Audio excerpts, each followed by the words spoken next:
Excellent, guys. So yeah, we'll get started. Apologies for the delay there. I don't know what happened with my microphone. So today's presentation is from Source Capital and Wealth Builders. So we've got, we'll do an introduction shortly. So it's all about using other people's SaaS to fund your property and your project. So quite an interesting one. I know there's going to be lots of good questions. We've done a couple of series with Kevin over the last few weeks, and we've had a good response and good feedback. So looking forward to seeing where we go with this one as well. Just going to jump onto the next one. So just a quick introduction to who we are, Sourced. So our business is split into 5 sections. Source Property, where we sell investment opportunities. We sell on average about 50 opportunities a week. We've got Source Developments, where we're building new build. Capital, in which we raise funds through our peer-to-peer funding platform. We've got a franchise network, so great network of 150 franchisees across the UK. And then we work in the care sector as well. So we're coming up to our 4th birthday, so grown very quickly, very excited, and very immersed in the property world. So looking forward to giving this presentation. Kevin, if you'd like to give us an introduction. Sure. So I'll talk about myself in a minute, but Wealth Builders have been working with people who are passionate about becoming financially independent, fed up with trading time for money. And having created my own plan, I've been teaching this for about a decade now. And we've got a brilliant Wealth Builders Academy program that teaches people how to become financially independent, normally in about 5 years. Sometimes people can be accelerated, but it normally takes 5 years. And 5 years, actually, putting effort in to be free for the rest of your life sounds like a pretty good deal. And I'm certain that property is probably the most popular asset. So Source have got a lot of room to help in that regard, which is why we're good partners. Absolutely. Fantastic. We're going to jump on to I think, a little bit more of an introduction, not just about the businesses, but about ourselves. So my name is Stephen Moss, Managing Director of Sourced. I've been in the property sector for 20 years, worked with lots of different strategies and structures, doing a lot of new build development currently and conversions across the UK. Hence I've jumped onto the panel to share my experience and what we're up to in the sector. I'm joined today by Kevin. So Kevin, if you could give us an introduction about yourself. Sure. So anybody who's heard of Wealth Builders, I just mentioned them, but also the author of 3 books on the subject of wealth building. And like many people these days, as a business owner and a SaaS owner myself, and have funded literally hundreds and hundreds of joint ventures. So what's really interesting about what I'll share with you today is I listen to the hearts and minds of investors. I know what they want, and more often than not, developers don't. Developers, using the word loosely, is somebody's looking for money for a project, and almost everybody runs out of money before they run out of ambition. Stephen, I'm sure that's the case here as well. And I can just show you how we go about a process that just elegantly works to help people raise money and become irresistible to private investors, and that's what I'm hoping to share with you today. Fantastic. And we're also joined by Jason. Jason, if you could give us an introduction to yourself. Yeah, hi, good afternoon, everybody. So I'm Jason Kay. I am the director of Sourced Humber. So I'm a Sourced franchisee. My background is procurement, and I started my property business a couple of years ago now. Pretty slow start. I've currently got a couple of SA units, commercial conversion, 2 commercial conversions in the pipeline, and some other stuff going on. So it's really starting to pick up pace now. So I'm looking forward to speaking to everybody today. Excellent. And you've used your SaaS as well, so you're kind of going to combine the both and give us a little bit more on your experience in that. Absolutely, yes. Yeah. Excellent. Fantastic. So yeah, we're going to hand the reins over to yourself, Kevin, if you want to take control, and we'll look forward to the presentation. I'm sure we'll pitch in with questions, etc., as you go through. Okay, so assuming you've granted me control, these are just for anybody who is interested, these are the 3 books that I've written, and anybody who wants a copy of 2 of them, you can have them for free. All you need to do is connect with me. So one called Save a Fortune, how to completely eliminate your mortgage, loans and credit cards fast, and my other book, are the 7 and only 7 assets you can use to build wealth.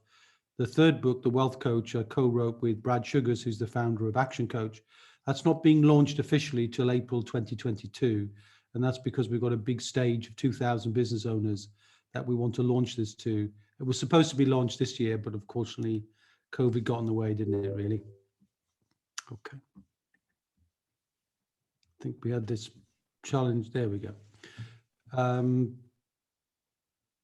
So the essence of dealing with private funding is to really understand what your outcome is, what you're trying to achieve. And that can be different things for different people, whether it's 10 HMOs, you want 20 commercial properties, you want 50 tenants, you want 100,000 a year in recurring income. It doesn't really matter what it is that you want, but you need to have a sense of where you're going and what the capital gap is between what capital you've got and what capital you need to reach your outcome. Because the purpose of Wealth Builders is always to help people achieve an outcome. And it's not to own property, it's to be wealthy. And wealth is normally a reflection of that. So if you stop to think about, what is the amount of money you need, it gives you a sense of how many private investors you might actually need to connect with. And my experience is it's normally no more than a handful, because you're recycling money and you're building relationships. So, but just think about what the outcome is. This is your poll, I think, Stephen. Yeah, back to it already. So so we've put a couple of polls in this really throughout the presentation to get feedback and make sure that we're delivering what people are looking for. So the first poll that's popped up, we're going to say, asking people really, do they currently have a SSAS pension in place? So if you could take part in this and just answer yes, no, and wanted to learn more, or no, not of interest at the moment. So it just gives us a bit more steer in terms of where we're going and what we can do to help people and support people ultimately. So I'll close that poll. Only takes a couple of seconds really for votes to come in. So that's quite interesting. I'm going to share the results as well. So 35% of people that have answered, that are watching today, have said yes, they've got their SSAS pension in place. 62% are looking to learn more. So yes, hopefully we can help there, and it gives you a bit more understanding of where we are with it. So yeah, I'll let you crack on, Kevin. Thank you. Okay, thank you. I'd say that the person who's not interested, that's absolutely fine, because you don't have to be a SSAS owner, and it's great that so many are, and we now have a community of some 5,000 SSAS owners. So the movement is picking up.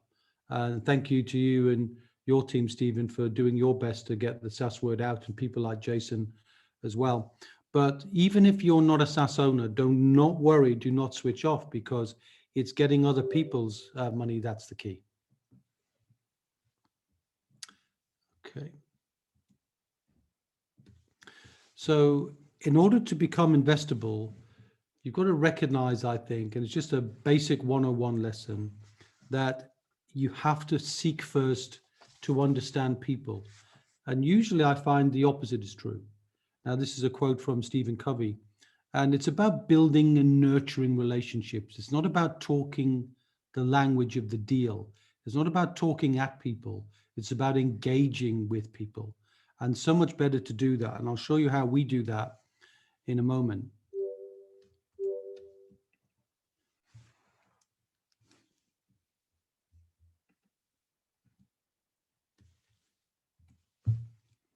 What I normally see out there, Stephen, and it's always more difficult, and I apologize, when I'm remotely controlling somebody else's screen. It's not always as sensitive to what I'm used to on my own. So forgive my ham-fingeredness.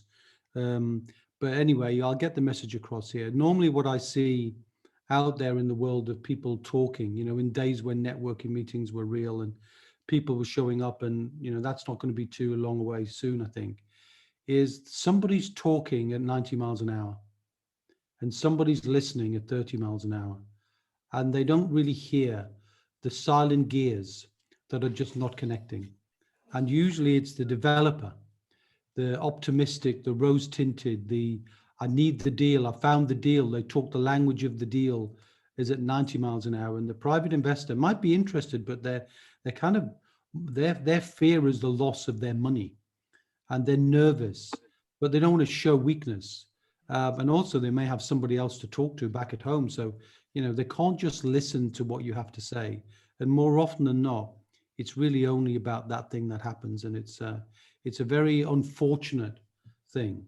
And I'm trying to help people professionalize what they do. And in many cases, when when you're learning how to do property, you're learning how to fund, or how to find rather, your property. You're finding, you're funding, you're fixing, you're filling, then you're getting your cash flow. They're the big F's that happen in property. But the primary two that I think most people spend time on, or should do at least, is the deal flow and then the flow of funds. But more often what I see is people find the deal and then rush to get the funds. It's like a speeded up process instead of an elegantly balanced process of spending time building relationships, spending time finding money. Which comes first, the chicken or the egg? Do you find the deal or do you find the funds? My view is you build relationships and you do it consistently, professionally. And I'm going to show you how to professionalize what it is you do. Well, most people have been on a journey to get money, haven't they? We all know that. If we've done property, Jason, you probably recognize some of these things you've done. The first thing perhaps you did was you looked at yourself and you said, well, what have I got in my life? Right, I'll cash in me redundancy payment. I'll look into my ISAs and maybe I'll cash them in. Perhaps I'll do a remortgage on my property. So, you're raising funding that way, but then your ambition is still larger than that. So then you kind of look next to you, to other people side by side. So you might talk to your friends, you talk to your family, but, there's only so much you can do there. And then you've got to look, well, that should say outwards, but not to worry. I think that's just a typo on whoever transformed these into your thing. But it says looking outwards. And well, looking outwards means you've got to turn around and face an audience. And asking strangers for money is can be a difficult and daunting thing, especially if we've got, different kind of wealth dynamics. Yeah, definitely. And then when we're in that position, we find ourselves in the spotlight. And I get, this is my joke of the day. I don't normally do jokes. I said I was going to tell a joke, Stephen, when you were having a difficulty or two at the beginning. And this is my joke. So this is the one and only Whelan joke, okay? Not known for my joke telling, but this is it. And it's you get to a place where you're completely NFL. And it's not the American National Football League. I'm a big fan of football, looking forward to England against Germany on Tuesday. But anyway, NFL, no funds left, no friends left. And as one of the Irish counterparties said to me one time, no effing luck. So, you're just out of money and you want to keep going, but you can't. Because property is an expensive commodity. You've got to leave some money in the deal almost always. Although it's sometimes possible to get money out, we know that, but usually, there's some amount of money that needs to be left in the deal. But let me tell you, ladies and gentlemen, and we get serious now, there is no shortage of money. There's massive amounts of money available, and these are the places where the money is. People have got money in their home equity, sure. You got money in cash, money in investments and ISAs and stock market and so on. Business cash, people have got money in their businesses as well. I've loaned money from my business. Very interesting one, that one. If you lend money from your business, so I loaned somebody £200,000 from my business, got a 1% return per month. That's a good thing, isn't it? Because you get a first charge, 1% a month, and that 24 grand that I made can pay somebody's wages. Well, that's a way you could go look. But my experience and my niche, and I believe everybody who's in any kind of business must operate outstandingly. And I mean, be outstanding. Don't be average. Don't be mediocre in a niche. And my niche is pension. And the reason why it's a niche is because all of you guys out there hate it, right? You've all pressed snooze, on pension. You go, no, pension, I'm not interested. I'd rather do property. But pensions, 2.2 trillion pounds worth of money in pensions, the equivalent of the whole GDP of the country. It's massive, and you're not paying attention to it. And I'm going to show you why you should by, giving you some, let's work out which is the button to press to keep this moving. The language of the small self-administered scheme, or the SSAS for short, which is my niche. And I'm proud to say I'm outstanding in this niche. I know how it works. I know what to do. I know how to get HMRC approval. I know how to make it effective for anybody, but I also know that I have a community of 5,000 people with SSASs, and many of them want to be connected to outstanding people. But most people are not open-minded to SSAS. They don't speak the language of SSAS. We do. Stephen, you know what a SSAS is. Jason does because he's using one, but you don't have to have one to know what it is. It's helpful because then you can talk from a point of experience. But if you don't, just know it exists. And what it is, it's a pension that allows people to take control of their own money. And once they take control, they can invest in what they want. And what they often want is to learn something from somebody else and invest with them in some form of a lend and learn experience. And what I'm going to share with you is how to do that. And how to do that is, instead of just telling people you do property, I want you to tell them a story. And I want you to imagine you're telling the story from the point of view of a hero or a character. And in every good story, every good movie you can think of, there's the elements here. And I want you to think about this and how you would build your own story. So in every great story you can think of, every great movie you love, and you could think about that movie yourself, there's a hero with a problem. And he doesn't know how to fix the problem. And he's frustrated, or she's frustrated. They meet a guide, right? They're wizened old geezers like me. I'm the Dumbledore to my group, right? But so you meet a guide, and Wealth Builders positions itself as a guide, not as the hero. It's not spoken about me being the hero.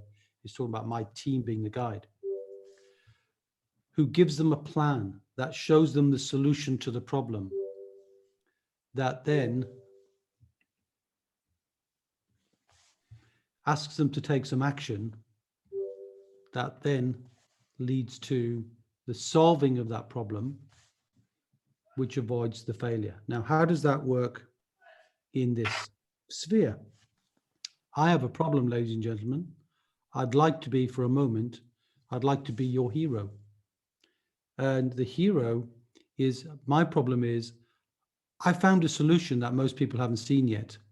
So here's the problem that your investors out there are facing. They've got money in the bank, earning a pittance, not even 1% probably.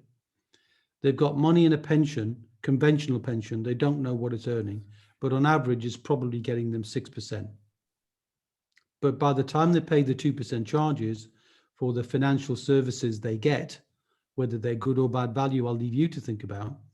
But that's an interesting one, isn't it?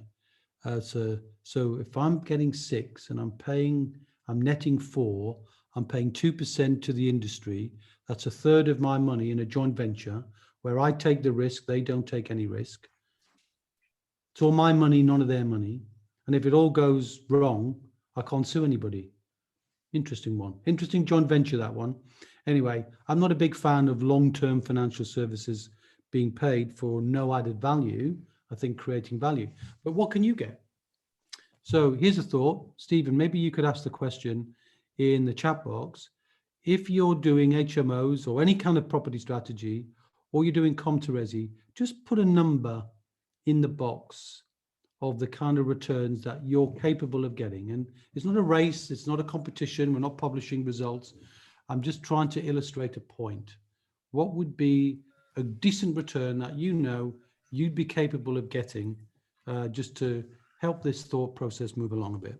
What do you think? What are we getting, Stephen?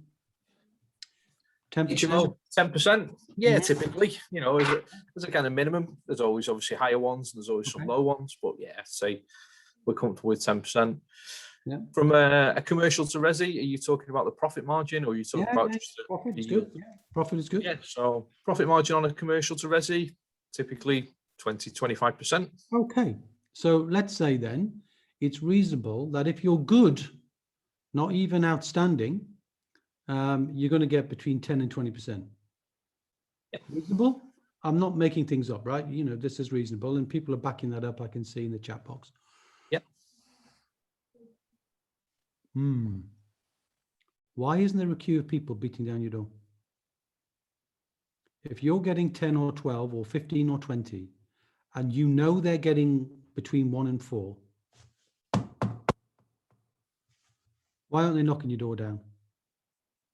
Yeah, there's a reason, and there are two reasons. The first reason is you don't know each other exist. Yeah. There's no network of connection other than the deal talking app. There's no process for this to work. And the other is trust. There's a lack of trust because of the way people communicate. And I want to help you understand that there are solutions to this. And the solution that I found is known as the pension bridge. So I help people connect to, so somebody who's wearing the blue color, the developer getting great returns, to people who've got money in pensions who are getting poor returns, and show them how they can get a much better return. And I'll give you some examples of how to do that. So here's an example of a pension bridge. One of my clients, Chris and Tracy, very cautious bankers. Interestingly, Chris says now, I'll try and do the Yorkshire accent, although I'm not great at accents, Stephen. I certainly wouldn't do the Liverpudlian one. Kevin, I was a banker and I thought I knew a lot about banking. I didn't know a lot about banking, but now I'm a bank and I love being a bank. And that's what he is. He's a bank. So we turned his money and his wife Tracy's money through a SSAS into a large pot. And one of the first things they wanted to do was learn about property. So what did I do? I connected them to one of my property partners called Chris. The connection was made. Now he'd run out of money, had 150 rooms, but just run out of money. And through the connection, through the bridge, although we've lost the graphic there somewhere, but let me see if it comes up. Oh, no, it doesn't come up, didn't matter, okay. But you can see that Chris and Tracy got a 12% return on their money, but crucially, they got a learning experience, and that's what they want. And we'll come back to that later. The other Chris, Christopher, unfortunately, it is real people, so they are Chris and Chris. He was getting a 30% return on his HMOs because he's so brilliant with space. I can't tell you how good he is with space. I couldn't believe it when I went to see his properties in Newcastle in HMOs. Put them together, 9 loans they've done together. That's not one private investor, that's 9 loans. That's more than £1 million worth of money that's exchanged hands between these two guys. And because they've learned how to connect and they've learned how to share value. And that's the essence of telling the hero the story. And the story for Chris is he wanted to generate a return from his pension before waiting to 65, because he's got a daughter with cystic fibrosis, and the profits he's making from some of the property, because he's also done a loan back, which he's used, I'll come on to that, to buy an HMO together with Chris. He's supported his own daughter to get a property. And because she's ill, cystic fibrosis is an early killer. And that's the priceless ROI. I mean, what we're doing there is helping people beyond just investing. It's really changing lives. And I think that's the power of understanding how pensions and property and relationships can all work together. Now, the other issue is, you know, with SSAS owners, and even if you think about, you might be eligible for a SSAS if you're a business owner with pension money somewhere, frozen and forgotten or disconnected, you know, you can turn it into money you can use yourself. And if you look at 3 o'clock there, you've got the SSAS, you can lend up to 50% to yourself. And then you can use that, lend it to your company, and you can use that to buy property. It's the cheapest form of finance, and you get tax relief on building your own pot. It's like building your own bank and the government give you money to do it. And you can borrow money at 1 over base. So give or take 1.25%. I know many people on the the call and those who listen to the recording will be into property and they'll have a mortgage broker. Go ask your mortgage broker to find you an interest rate of 1.25%. They won't. Yeah. You can do it for yourself. So you can do it for yourself, but also, you can, other people can lend money to their own company and then they can connect that money to you. So again, you can help bring income to their life today. It doesn't have to be money that ends up going back to the pension. And this is the point I was making. So what did Chris do? He used that money, bought a 12-bed HMO, paid an interest rate to himself of 1.5% and got the income outside of the pension. And this is the power that SSAS can work. So Chris, the other Chris, didn't just help him with the loans, he helped him with his HMO. And now they're doing more and more stuff together. So it's just the power of using money in relationship, as I've said earlier on.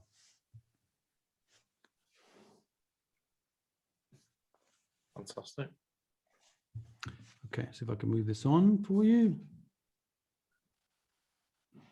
There we go. Oh, there you go. It's just moving a bit too fast for me, Stephen. I'll try and take it back a bit. Oh, it's happening there. There we go. Jumping a bit. That's where I wanted to be. So the point about then the person who said, I'm not interested in SSAS, fair play to you. I'm happy about that, because the issue here is that when you're looking to talk to people with pension money, it's not money that's competing with cash. So it's not in their life. It's in their pension, which do not disturb till 65. So you're not talking about money they need for school fees or money they need for their own projects. So learning a little about pensions and being SSAS savvy will pay you handsomely. Now, the other thing about pensions is everybody who's got one knows their money's at risk. So I talked about it being in the stock market. And so if it's at risk in the stock market with all the volatility of that and the low returns net of charges, then they know they're going to need to invest their money. So investing it with you and sharing in the value that you can get, as long as you can share fairly, and I'll show you how to do that very low cost in a moment, how you can use other ways to access funds at a much lower cost than you think, once you understand the 5 ROIs that I'm just about to share with you. And as you heard from the story with Chris and Chris there, there were 5 individual loans. So these are the 5 things, and this is the most powerful thing I would like you to think about. And if there was one lesson to take from me, it would be this. Investors, the hero wants 5 things. You want the money, they want 5 things. Now, what they want firstly is your undertaking to show them how safe their money is. And that's the return of investment. That's ROI number 1. ROI number 2 is they want to learn. They're fed up, frustrated with the stock market because they can't control it. They don't understand it. They don't know what happens to it day by day. If you can show them what you do and how you do it and transparently do it, they will understand what you're doing and they will want that knowledge in exchange. They want to be connected. We all love experiences, don't we? I mean, I know it's been more difficult to have those experiences in COVID, but we'd much prefer to, like, I'll be going out to a restaurant tonight. I'd much rather do that and enjoy that than I would, having something at home. But the whole point about experiences is people want them. And what they want is to be connected to you as a brand owner. They want to feel connected to Sourced or connected to you or connected to what you stand for. And you can build that more by having a powerful impact. And that's the return on impact, which is ROI number 4. What are you doing that's having an impact in the world? You heard about us having an impact on Chris to help his daughter, but what other impacts are there? Is it social? Is it green? Is it sustainable? Is it bringing old buildings to life? Is it bringing retail premises to life? Is it supporting veterans? Is it supported living? What are you doing that's having a bigger impact? People want that. They want the feeling of connection. And finally, they want the return on investment. It's the last thing they want. Now, money always flows from people. But if you go to a bridging company, do they want these things? Or do they just want the return on their investment? I think you know the answer. So if you can build this with Yeah. private investors, because they know, you don't know now, or you didn't know then, but now you know they want those things, you can build these things into a very, very elegant presentation. And I'm going to show you how to do that in a moment or two. And it's really important to get one point, that you have to touch the wealth dynamics of everybody. In other words, we all think and behave through a particular lens, right? We're looking north, south, east, or west.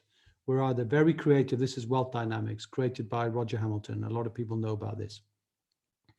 And if you see your life as a creator, you know, you're a deal maker, you're a driver, you're just going to talk. You're just going to have talking as your tool. But other people don't just want to do that. You know, those who are blaze energy or people oriented, those who are tempo oriented, means they want to get things done. They want to participate in something. And those in steel on the left hand side want spreadsheets and data. So if you deliver your message with one perspective, you're only going to reach that one perspective.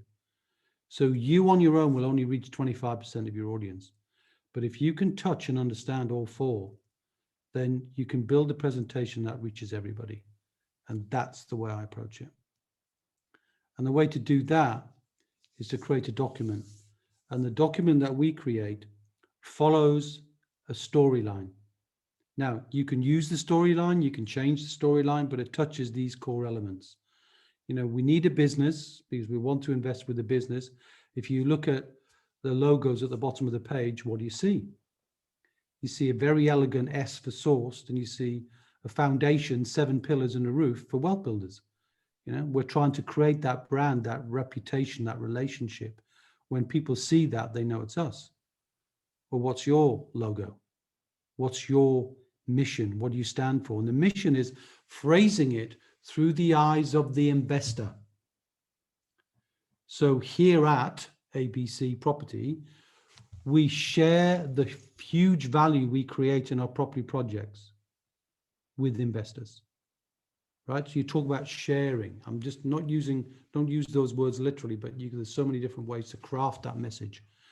And then all you do is you build like a series of PowerPoints with a few highly visual things about who's your team, what have you done, photographs. Have you got testimonials from investors, or testimonials from suppliers, or testimonials from tenants? What's the journey you're going to take somebody on? Touch points.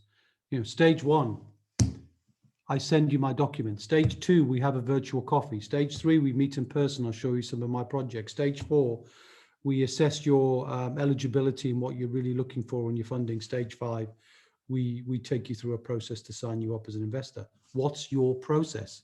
Most people don't have a process. Stage 6, or the next point rather, is what is that wider, bigger contribution you're making in life? You know, what are you standing up for so you stand out? What are you doing that's different? Core offer says, here at ABC, we work with private investors for loans, right? You don't have to do everything. You don't have to talk about everything. Just talk about what you do. But this document must not and cannot mention returns. There are 3 documents in truth that need to be created. We don't have time to talk about 3. Before money, raising money, and after money. This is just the before money. And then, so the document mustn't mention returns and rates of anything. It's just the story of your business. It's like the trailer for the movie. It's not the movie. And then contact, who's responsible for fundraising in your company? Who? And try and make it somebody with blaze energy, somebody with people energy, not the steely with the spreadsheets, you know, because you need relationship building. And often I found that to be the opposite of what needs to happen, or what I see happen. And all we've done here is just created some examples of templates. We give them away, by the way, you know, you can have them so that you can use it for imagination. We've got some dummy templates. So if you don't have a logo and a style, you could just, you know, craft it from there. We got some real examples as well that we can send you. People who've crafted brilliant stories. And here's an example of one who did that, where you can see, although you might not be able to see it as clearly as I'd like, it's saying, looking to create long-term relationships with our investors and sources. So it's talking about creating relationships in their mission statement. And you can see that if you this is just a handful of the pictures from the 10, but you notice there's pictures of the directors, so you're seeing who it is.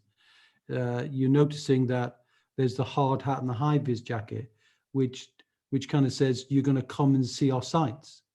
So it's encouraging that thought about the tempo energy of people who want to do things, and we one of my colleagues who I do these things with, a guy called Mark Stokes, we've got a project in Gatwick, there's 50 investors in it. And when they turn up wearing their hard hat and their high vis jacket, they're like kids and they're giggling. They love it, and then you can bring other people along afterwards to say, this is what we've just shown these 50, not because we want them to invest in the project, because they can't, but to see the kind of projects that other people are investing in. So it becomes a very sophisticated way of raising money, but it's not a sophisticated process. All you've got to do is think about the 5 ROIs, think about the story, take some templates to stir up your own imagination, follow the process. And if you follow that process, the flow of finding the deal and finding the money becomes infinite. That's the point. And all you need to do to get the information, I know you've got a poll, Stephen, so people can volunteer if they want it. But, if you want to do that, just send me an email to hello@wealthbuilders.co.uk. So, just make a note of that. I'll take a picture of it and we'll send you anything you want to do with SaaS, ebooks, videos, the templates. It's all there. Anybody who knows me knows I'm completely transparent and free with my information because I'm passionate about people being wealthy. I want to meet with some of you. Some of you will not want to connect with me because you won't be ready to create the story, but some of you will. And I commend the thought to you. And I hope this has been of some value and instrumental in helping you change the way you think about raising money from private investors and getting into SaaS as a source of that. And if you're interested in that, as I said, we've got 5,000 of them. So reach out. I think that's me done, Stephen. Yeah, fantastic. Obviously, I'm sure there's going to be lots of questions and really good kind of insight and approach, I suppose, really. I mean, it's some of the key things definitely really important in terms of, like you say, so many times we come across people that found a great project. They suddenly, it's like this urgency and they expect to kind of speak to an investor and just get £500,000 from that investor. And it's more, like you say, about being prepared, building relationships, presenting in the right way, and taking it through them flows. And the resources there are fantastic. If anyone's got any questions, obviously Kevin's left this on the screen as well, which we can feel free to jump on. We've got a quick poll question asking if anybody's looking for more resources, just so that we can share them as well on the email that we send out after this. One of the questions that's popped in, is now a bad time to invest in property? The market seems very overvalued. I don't know if that fits with yourself, Kevin, or there's lots of questions about the books and stuff, but obviously I'm presuming they can get that from resources. Yeah, but look, I have a view, Stephen, I don't know, I think you probably share the view, but I'll test it out. Yeah. I think anybody who's concerned about the state of any market hasn't really understood the art of wealth building, because there's value to be found in the hidden value everywhere. So there's always a deal to be found. There's always a property with good value to add value to convert, to change, to add, to force value, to force appreciation. And you and me, and you guys on the call and listening to it afterwards, need to be in a place where we're not reacting to the market, because that's just letting the wind blow on you. It's being in control and will be willing to find things and put yourself out to learn enough to make that differentiation. So I would say there's always the right time to invest, and it's always now. There's never a marketplace that says there's not going to be an opportunity, because there always will be. How many did you say you're selling? 50 a week? Oh, you can't be selling 50 a week. The market's too high. You're selling them because people will always demand. But the real skill in wealth building is finding the value and sharing the value with others. And I think there's always room for that. Absolutely. That was a really good answer. I completely agree. A couple more questions that are coming for yourself. So typically, what do investors tend to commit size-wise? Is there a sort of average you find? Yeah, it's an interesting question. I'm going to duck the question a little by giving a process that I suggest people follow. So when you decide you're going to reach out to people in a more professional way, I'd like you to think about a way to start that relationship. So I'll kind of role play it to myself, Stephen, if I may. So let's say I've got a property business called Whelan and Dealing, right? Just for the hell of it. So and I'll be talking to whoever asked the question and saying, let's call him Fred. Hi, Fred. Here at Whelan and Dealing, we believe in starting small. We believe in building relationships and seeing how they go. So we always want to start small. So let me walk you through what we do, how we do it, who we serve, why we're outstanding at what we do. You've seen our document. You know that we only do loans. We don't do joint ventures because we would only ever consider joint venture with anybody once we've been through a number of loans with them, so we understand how we work together. And we just want you to start small. What's the amount of money you feel comfortable with investing in the projects you've seen already? And they'll give you a number. And then you say, okay, and if we found something outstanding, what would be the most you'd consider? Okay, then you've got the parameters. But to answer the question, not to duck it completely, I'd say starting point would be anywhere between 50 and 100,000. Yeah, that would be the average. But, you know, I've seen people start with 50,000, the next one's 100, the next one's 200, the next one's 400. You have to understand that anybody's going to test you is going to test you small.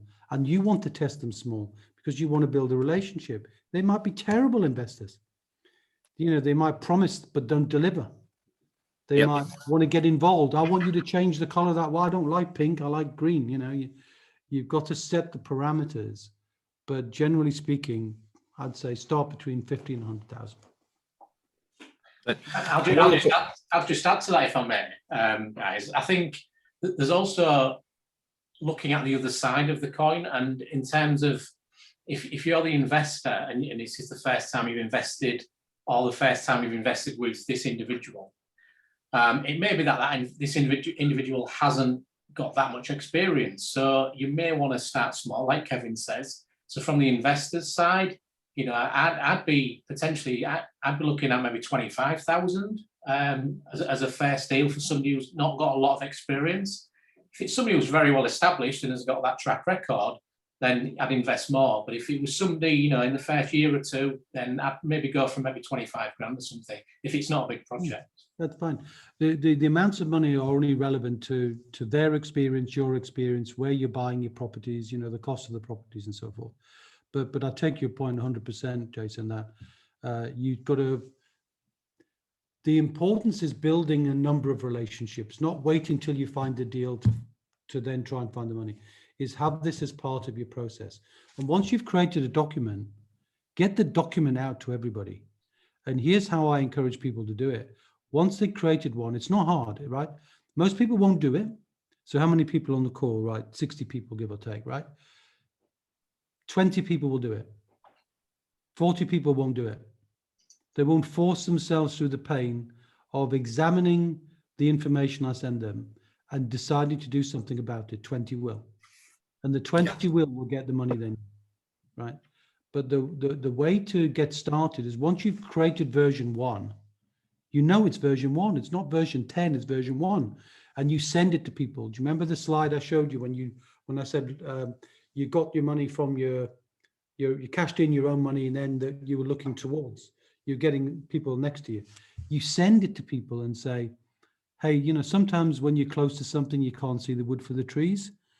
I've created this document that tells the story of us here at Whelan and Deal and Property.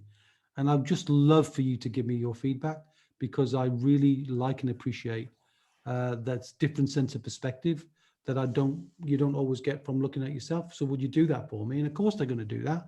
And you're going to get two positive outcomes. Outcome number one, you misspelled SSAS, right? Or you misspelled something. So you get some feedback in your correction. Or, wow, I didn't know you did that.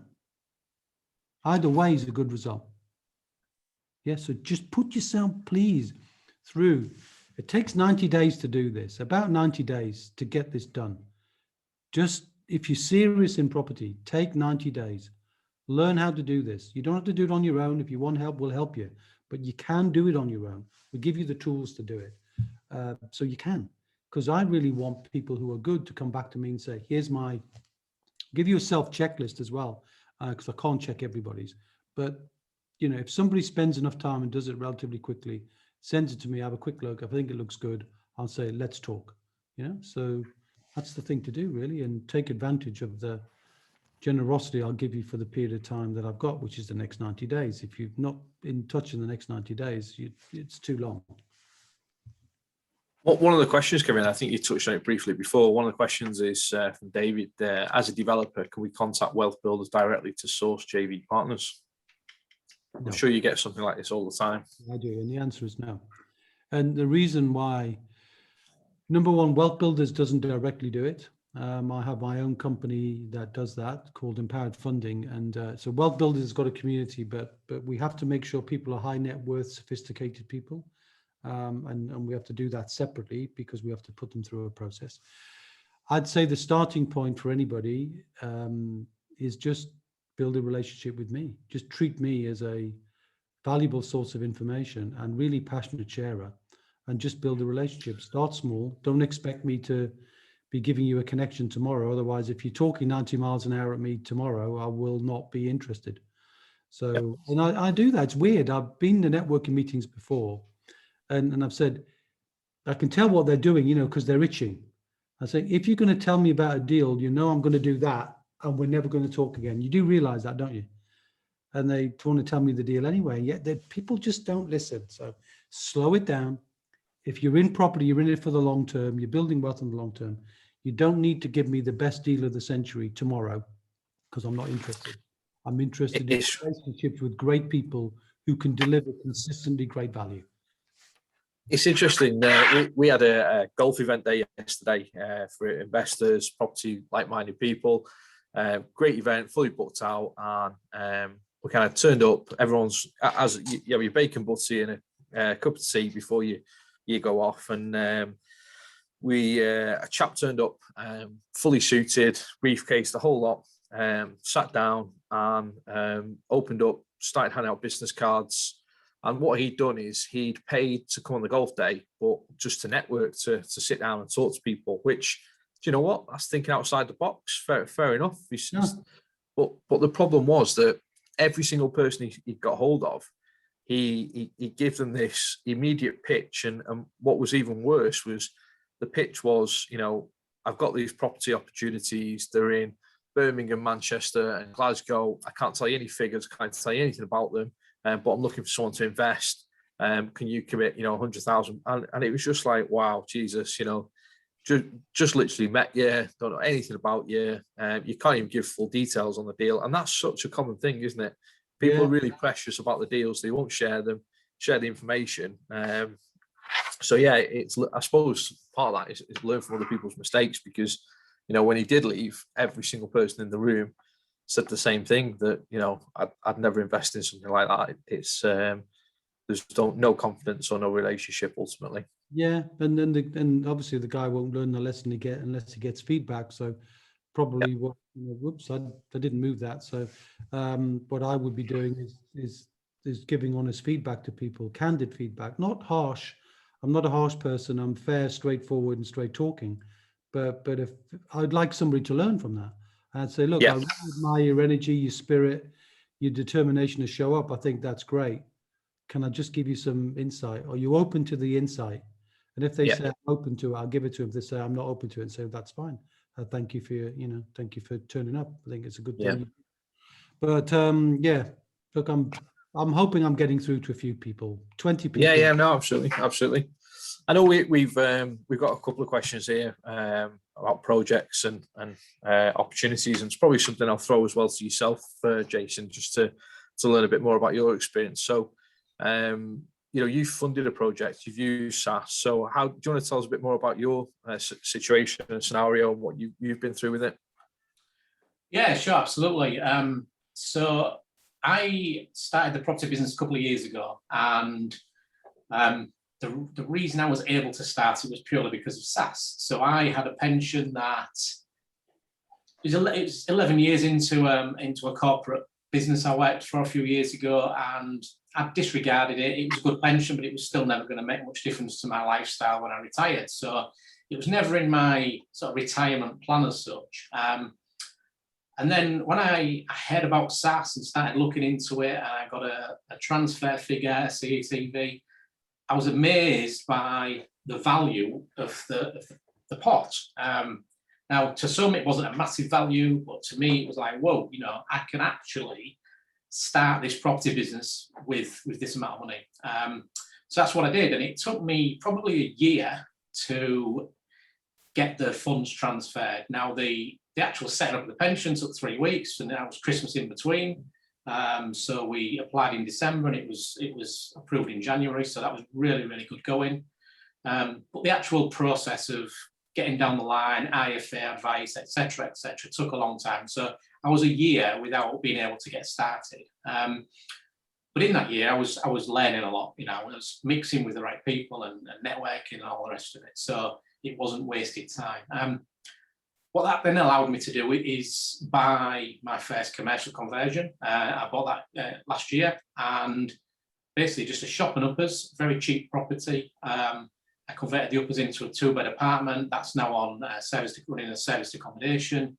It went live end of last month, and it's doing extremely well. It's fully booked for July and August. It's had 3 empty nights in June, so it's done amazingly well. And the SSAS has allowed me to do that. What it's also allowed me to do is actually then I'm refinancing that property, and I'll use that money again. So the SSAS for me is a tool to build cash flow and income outside of the pension. And then the second strategy with the pension will be to revert back to building the pension. I'm only 50 and I don't look it. So I've got a few years in me yet, and I can afford to use that tool, build the property business outside of the pension, and then start building a pension. So the pension will then, obviously it's legacy and all the rest of it, and it'll just keep growing as I do further projects down the line in the next few years. Does that answer your question? Fantastic, excellent. So you use it really to enable yourself to. Yeah, absolutely. Yeah, it's good to hear your experience. I mean, I'd like to say that it's a really in-depth, thought-out, timely plan that you entered the serviced accommodation market, just as everybody's locked down in the UK and hitting a serviced accommodation units really heavily. So well done there, well thought out. To be honest, it wasn't like that. As you probably guessed, it was. So it was always going to be converted to an apartment. It was just going to be let on an AST. And then somebody mentioned to me about, I knew service accommodation, I knew the strategy and all the rest of it, but it was always, to me, a big risk. I couldn't imagine, why would anybody book my place, and I need to get, at least 20 nights booked every month, and it was just too big of an unknown. So I thought, right, well, it works as an AST. So I always, whenever I buy a property, I always has at least 2 strategies to it. So this is sort of got 3. We've got the commercial unit, which is tenanted by a blue chip organisation, and then we've got the apartment, which can be an ST and will do pretty well, or it can run a serviced accommodation. And it's having that flexibility, always having at least a plan B, and looking at all the options, and just it's a balanced risk. It's taking that little risk. If it doesn't pay off, you've always got that second plan that you can fall back on. Yeah, absolutely. No, makes sense, definitely. So if you invest as well, obviously in other projects, I know you've got your SSAS and looking at what else you can do with your SSAS, because what either you between projects, or are there other options that you've considered? So I haven't yet, because my pension's not that big. I've been waiting to potentially use that as a tool to, you know, the use of a SSAS pension, as you know, it can be quite complex, and there's many ways things can be done, and a lot of that depends on your corporate trustees and what they will agree to doing or advise to or against, and so on. So for me, I was hanging on to the 50% I can loan back to potentially use to secure a commercial property ready for the next project, to start building that pipeline. Yep. The way things have worked out now, I don't need to do that, so I will be investing that fund into other people's projects. Yep. So, you know, I've lost maybe a year of return on that, but I'll easily make that up, you know, in the next year. Fantastic. Excellent.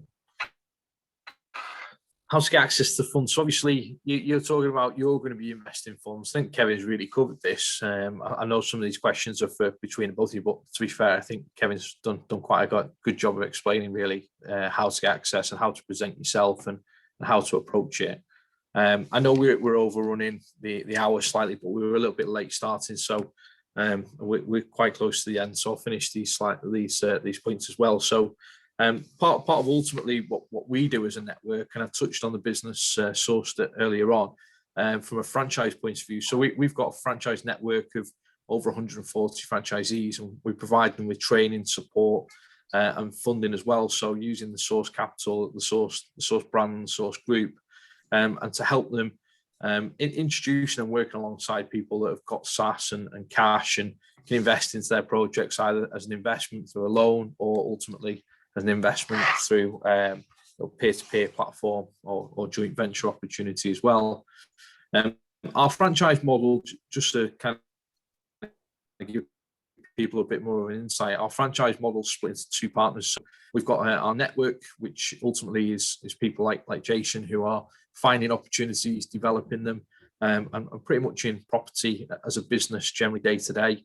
We've also got a HMO partner section where helping people that have typical day-to-day jobs, and they're looking to just build a HMO portfolio alongside what they do on a day-to-day basis in their careers. So they're the two areas that we cover in the packages that we offer and support. One of the points I think, you know, the struggles, if you like, is before you kind of find the funding, is finding the right opportunity as well. I don't know if you can kind of share on this, Jason, in terms of, you know, how you go about and spend your time finding the right opportunity to then line that up to get the investment. Yeah, sure. So I think just reverting back to a comment earlier about is it a good time to invest? I think, like Kevin said, it's never not a good time to invest. There are still opportunities out there. It's just some strategies and some ways of working with property is more difficult at the moment. And I'm predominantly talking about, you know, your standard residential properties that you might, you know, you decorate, put new carpets in and flip on, because, you know, prices are higher than they've been, you know, ever probably. And there's quite a lot of uncertainty, you know, and if the prices drop, you know, you can end up losing out. You're paying more than you would have done, you know, a few months ago. So that's difficult. I think, you know, a large percentage of property people, that's what they're looking for. But there are lots of other opportunities. So, you know, again, like Kevin said, the area I focus on are commercial conversions. So it's got to be something I can add value to and have that have a multiple stream of income or multiple strategies in place. Before COVID, my main target was the commercial aspect of property. So, you know, if you'd have said 12 months ago, what's the safest strategy in property, a lot of people would have said commercial, FRI leases, long-term tenants, nothing to do, you know. Blue chip. Exactly, yeah, you know, and I've got one of those, but how many of those have gone bust over the last few months, you know? So during COVID, I sort of revisited it and asked myself the question, is that still a safe bet? And the answer is, it's still a good bet, but it's not a safe bet or as safe as it was. So again, it's not relying on one element within a property. So that's the sort of things I look for when I'm looking at projects. And then obviously there's the exit as well, and there's multiple exits as well. So I mean, recently I'm walking away from opportunities pretty much. You know, I'm having to rein myself in, and I think that's going to get even more so as time progresses, furlough stops, and the actual impact of the pandemic and so on actually catches up with a lot of businesses. So I think, you know, that's the way I look for opportunities. And in terms of funding, it's almost like a door opens. You know, it takes a long time. Again, like Kevin said, it's a relationship. Everything in property takes a long time, but suddenly the doors will open and you won't worry about it again. You know, and that's really what I've found over the last few months. Fantastic. Obviously, we're going to mention source capital at the end, typically, because we've, you know, this is brought to you by source capital. But yeah, if people are looking for alternative ways to invest, we have a peer-to-peer lending platform where we carry out that due diligence, regulated platform, which is obviously, we provide a first charge security as well. I know I'm kind of glossing over this a little bit, guys, so apologies. It's just, I know we're a little bit tight on time as well. So, but if anybody's looking to invest, not just joint ventures, but potentially be part of loans, earn and learn programs, etc., do visit Source Capital and find out a little bit more information about those opportunities. And they can also as well follow it in terms of registering, drop us an email, we complete the form. So we find out a little bit more about yourself. We talk to you about that type of opportunity and get the project there, and talk to you about the ways that you can invest through SSAS and ISAs, etc. So different structures that we utilise and work with. I'm just going to move my screen because it's actually in the way. So apologies. What we offer and how we look after our clients, I've just touched on, and obviously first charge security in every property loan, 70% maximum loan to value, transparency in projects and the borrower, so very open on our credit reports and due diligence, and obviously regulated as well, which makes a big difference. Reasons to join the community, working with Source and Source Capital. So with your pension, you can earn up to 12% per annum, tax-free, HMRC and FCA approved company, all investments secured by legal first charge. You're providing a diverse way to spread risk for investments. There are no fees. So Kevin touched earlier on pensions and how, you know, your average return might be 6%, but then you've got to take away 2% in fees. We don't charge our lenders any fees. And you can obviously see the projects that you're investing directly into as well. We've got a poll which I'm just going to fire out to everybody as well. Let's have a quick look.